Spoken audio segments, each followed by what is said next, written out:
Welcome to Eklavya study point और मेरा नाम है सचिन। और आज की इस वीडियो में हम सभी क्लास 12 से हिंदी इलेक्टिव का जो आपका बोर्ड एग्जाम होने वाला है 2023 का बिल्कुल न्यू पैटर्न पर आधारित हिंदी का पेपर करने वाले हैं। ये सैंपल पेपर 2 है।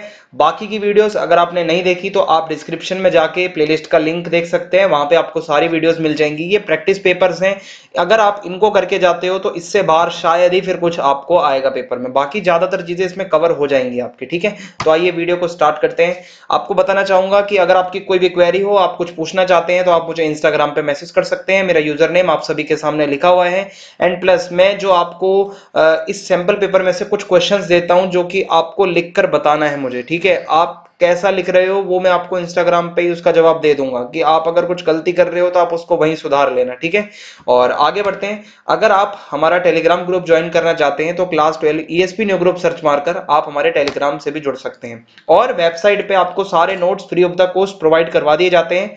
www.eklavyastudypoint.com हमारी वेबसाइट है। तो अब हम चलते हैं अपने सैंपल पेपर के सॉल्यूशन की तरफ। तो जैसा कि आप सभी देख सकते हैं आपके सामने ये सैंपल पेपर 2 है हिंदी इलेक्टिव का। हिंदी ऐच्छिक आपका सब्जेक्ट है, 3 घंटे का आपके पास टाइम होगा। तो ये बेसिक से इंस्ट्रक्शंस आपको पता ही है। हम सीधा अपने क्वेश्चन की तरफ चलते हैं। तो खंड का है सबसे पहले, जिसमें आपका अपठित गद्यांश आता है। ठीक है, और इसमें आपको सही से पूरे क्वेश्चंस को पढ़कर फिर आंसर देना होता है। तो आप अपठित गद्यांश अपने हिसाब से ही सॉल्व करें। ठीक है, मैं अगर अपठित गद्यांश आपको सॉल्व करवाऊंगा तो बहुत टाइम लग जाएगा उसमें, और आप इतना तो आप कर ही सकते हो और आपकी प्रैक्टिस भी हो जाएगी। सो अपठित गद्यांश मैं आपको दिखा रहा हूं, आप इसका स्क्रीनशॉट ले सकते हैं, स्क्रीन रिकॉर्ड कर सकते हैं, जो भी आपको सुटेबल लगे। ठीक है, तो ये मैं आपको दिखा रहा हूँ, और यह वीडियो को पॉज करके भी आप इसको सॉल्व कर सकते हैं। तो ये यहाँ से लेके यहाँ तक पूरा अपठित गद्यांश था। अब इसके जो प्रश्न है वो भी मैं आपको दिखा देता हूँ। ठीक है, कि भारत में महिलाओं को समाज में बुनियादी मानव अधिकारों से वंचित करने के क्या कारण हैं। ठीक है, तो ये 4 ऑप्शंस दे रखे हैं। फिर उसके बाद दूसरा प्रश्न दे रखा है यहाँ पे, और उसके 4 ऑप्शंस दे रखे हैं। अच्छे से आप देख लीजिए, वीडियो पॉज करके भी आप इसको देख सकते हैं। मैं आपको सीधा आगे के सेक्शन की तरफ लेके चलता हूँ। ठीक है, ये आपका अगला प्रश्न है जिसके 4 ऑप्शंस नीचे दे रखे हैं। ये 5वां प्रश्न है आपके सामने। ठीक है, फिर ये 6ठा प्रश्न है, इसी तरीके से ये 7वां, 8वां, 9वां और ये लास्ट यानी कि 10वां प्रश्न है। फिर आपका जो है अपठित काव्यांश आता है। ठीक है, इसका प्रश्न आपको करना होता है। ये भी आप अपनी अंडरस्टैंडिंग पे ही करते हैं, क्योंकि हर किसी का तरीका अलग होता है गद्यांश और काव्यांश को समझने का। ठीक है, तो आप ये पूरी वीडियो को पॉज करके देख सकते हैं, जो सुटेबल लगे आप उस तरीके से इस क्वेश्चन को हल कर सकते हैं। मैं आपको सॉल्यूशन करवाऊंगा जो आपका बुक से रिलेटेड जितना भी पार्ट आया हुआ है। ठीक है, वो आपको समझाऊंगा। इसमें आपको साथ साथ आंसर भी दे रखे हैं कुछ कुछ। ठीक है, काव्यांश के जिसमें ये डार्क किया हुआ है, यही आपको इसका आंसर देखो भाई। अपठित गद्यांश पद्यांश इसकी प्रैक्टिस बहुत जरूरी है, क्योंकि अगर आपको पेपर में 90 प्लस लाने हैं तो ये कुछ ऐसे क्वेश्चन होते हैं, अगर आपने इसकी प्रैक्टिस अच्छे से कर रखी है तो आप बहुत प्यार से नंबर ला सकते हो। ये अथवा में एक और काव्यांश आ रखा है, अगर आपको पहले वाला मुश्किल लगता है तो आप ये वाला भी अटेम्प्ट कर सकते हो। इसके अंदर भी आंसर दिए हुए हैं, ये क्वेश्चन है और ये जो डार्क किया हुआ है ये इसका आंसर है। ठीक है, तो इस तरीके से ये गद्यांश और काव्यांश के प्रश्न जो हैं अब हमारे यहाँ पर खत्म होते हैं। अब हम चलते हैं अपने तीसरे प्रश्न की तरफ। ये अभिव्यक्ति माध्यम से रिलेटेड आपसे एमसीक्यूज पूछे गए हैं। वॉचडॉग पत्रकारिता क्या है? देखिए, घोटालों का जब पर्दाफाश किया जाता है वही कहीं ना कहीं वॉचडॉग पत्रकारिता है। बीट से आप क्या समझते हैं? तो देखो, इंटरेस्ट के अनुसार, रुचि के अनुसार जो संवाददाताओं के बीच कार्य बांट दिया जाता है उसी को बीट कहते हैं। भारत में इंटरनेट की शुरुआत कब हुई? तो 1993 माना जाता है। फिर उसके बाद है कविता में परिवेश का चित्रण कैसे होता है? देखो भाई, गांव का परिवेश होता है तो ग्रामीण शब्द यूज होते हैं, प्राकृतिक परिवेश होता है तो प्राकृतिक शब्द यूज होते हैं, सन्नाटा होता है तो साए साए आदि शब्दावली यूज होती है। तो ये सारे ही विकल्प सही दिए हुए हैं। बिंब की क्या भूमिका होती है कविता में? तो देखिए, बिंब से हमें कविता का भाव चित्र हमें कहीं ना कहीं पता चलता है कि कविता है क्या।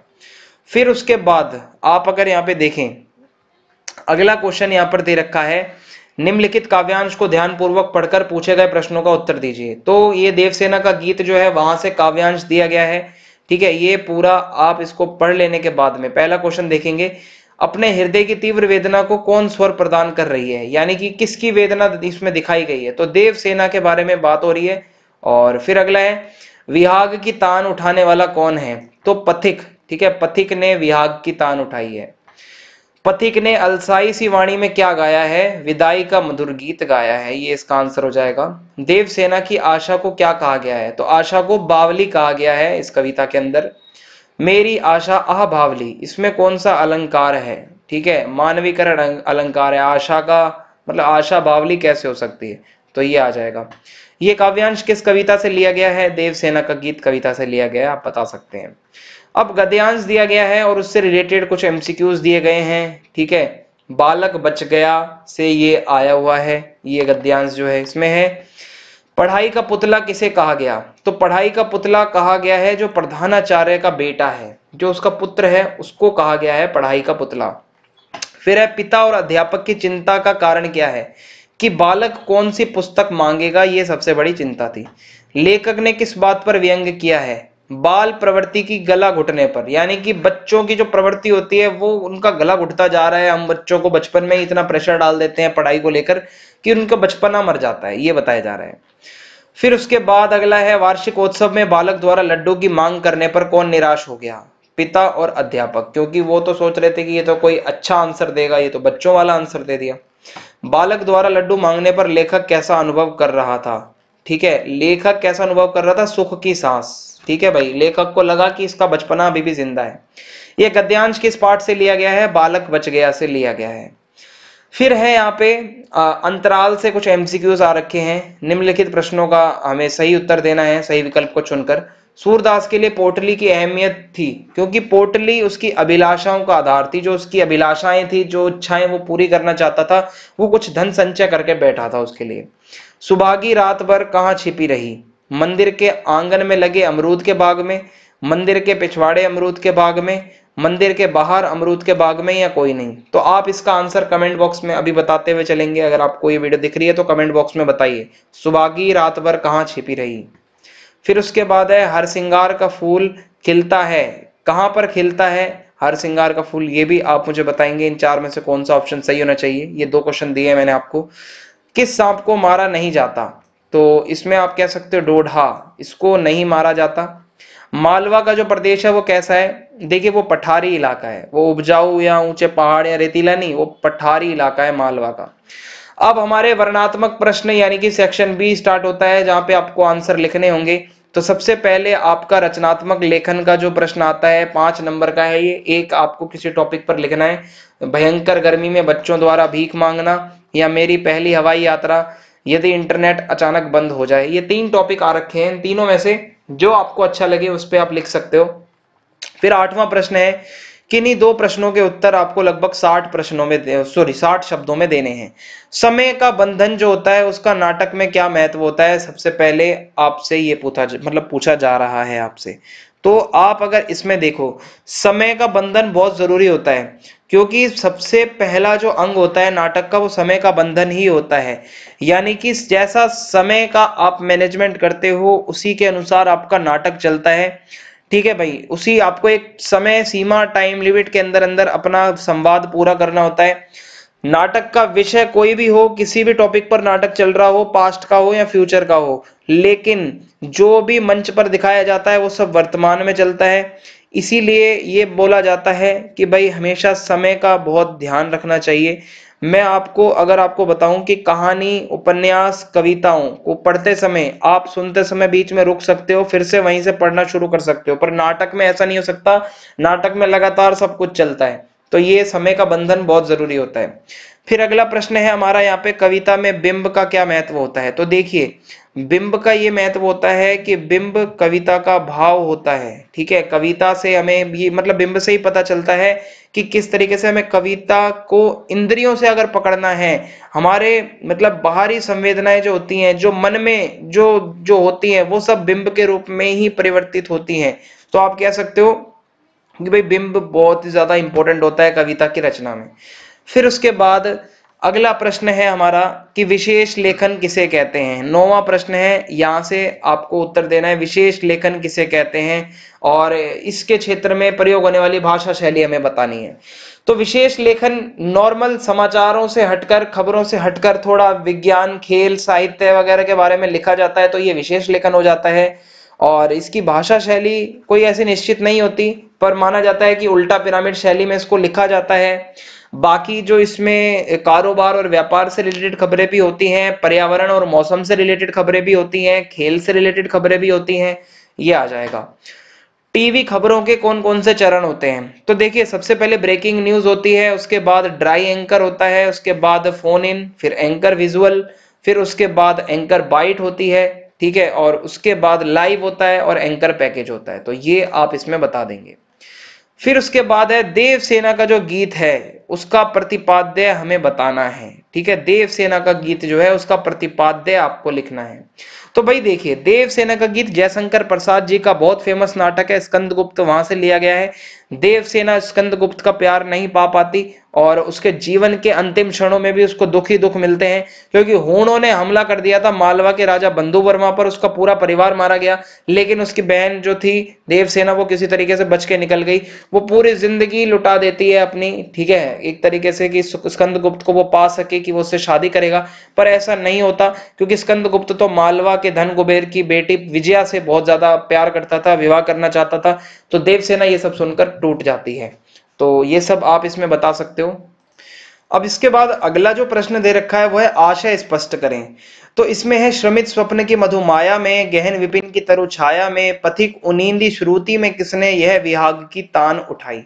तो इसमें यह बताया जाता है कि जैसे आप सबसे पहले ये बताओगे कि मतलब कैसे एक लंबी यात्रा से जब कोई थक जाता है, हार जाता है, घने जंगल के मतलब पेड़ की ठंडी छांव में, कोई नींद में डूब जाता है सपनों में, और उस पथिक को कोई विहाग राग की मधुर तान गाकर जगा दे।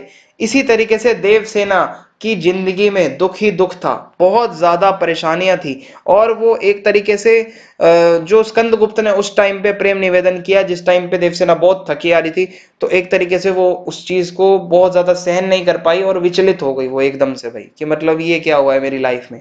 तो ये 10वां प्रश्न था आपका, ठीक है, 2 ही आपको अटेम्प्ट करने थे तो 2 हमने कर लिए हैं। फिर उसके बाद 11वां प्रश्न आपका आया हुआ है, आपको दोनों काव्यांशों में से किसी एक की व्याख्या करनी है, सा प्रसंग।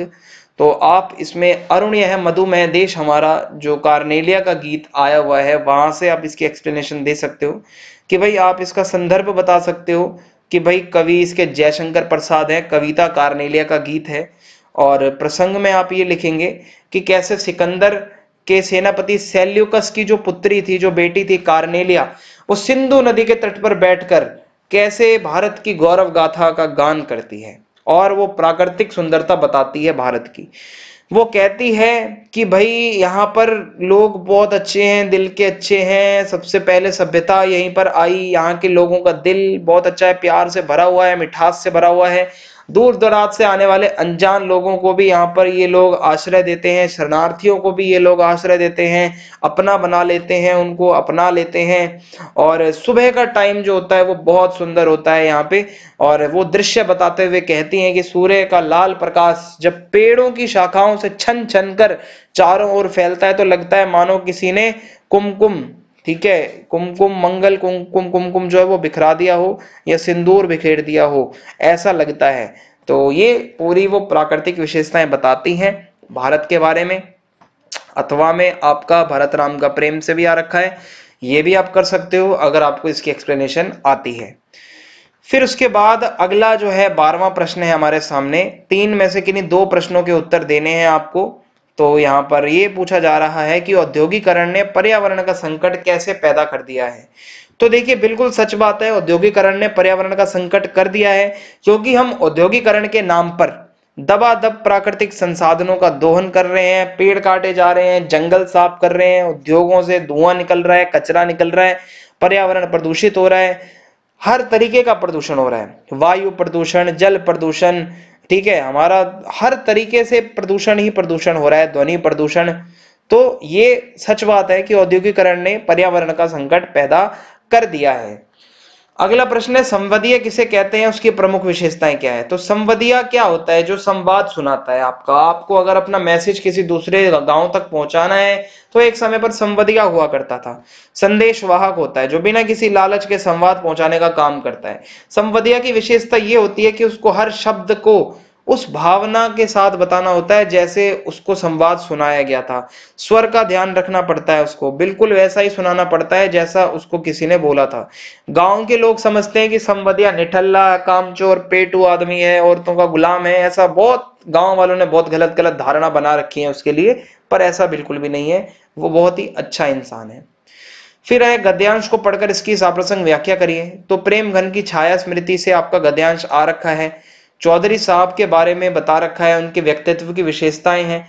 गद्यांश से ही लाइनें उठा के आप लिख दोगे, बहुत सारी थोड़ी बहुत एडिटिंग कर देना, आपका बिल्कुल सही हो जाएगा, कोई नंबर आपका नहीं कटने वाला इसमें। फिर 14वां प्रश्न है, किसी एक प्रश्न का उत्तर देना है इन दोनों में से आपको। तो आप कोइया वाले का आंसर दे सकते हो। कोइया एक जल पुष्प होता है, पानी में खिलने वाला। इसको कुमुद और कोका बेली भी बोला जाता है भाई।